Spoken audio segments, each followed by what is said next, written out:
हम 2 मिनट में ये कैसे गणना कर सकते हैं कि हमारी पत्रिका में हम लोग दीर्घायु हैं या अल्पायु हैं या मध्यम आयु हैं।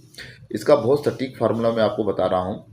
सबसे पहले आपको ये देखना है कि आपकी पत्रिका में शनि, राहु ये डिले के कारक होते हैं, तो क्या इसका संबंध तीसरे घर और 8वें घर से बन रहा है, पहली चीज़। दूसरे नंबर में आपको देखना है लगन, आपका तीसरा घर, 8वां घर, ये आपकी एज को बढ़ाता है।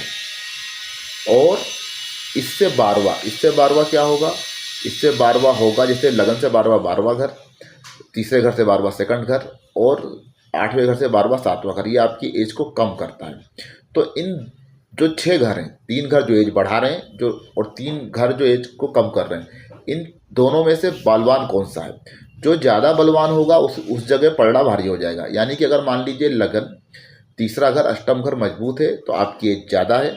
अगर आपका सेकंड घर, आपका 7वां घर और आपका 12वां घर ज़्यादा मजबूत है तो आपकी एज कम हो सकती है। तो आपको ये कैलकुलेशन करना है, और इन दोनों कैलकुलेशन करने के बाद आप ये चेक करिए कि आपके 8वें घर का संबंध किससे बना है। 8वें घर में राहु या शनि से संबंध बना है, या 8वें घर का मालिक 8वें घर को देख रहा है, या 8वें घर से संबंध बना रखा है। इसको आधार मान करके अपन ये कैलकुलेट कर सकते हैं कि हम अल्पायु हैं या मध्यम आयु है, ये देख सकते हैं। तो आपको ये दोनों चीज़ें कैलकुलेट करना है। अगर मान लीजिए इस टाइप के योग नहीं बनते, तब भी ऐसा नहीं है कि आप अल्पायु होंगे, और भी बहुत सारी चीज़ें होती हैं।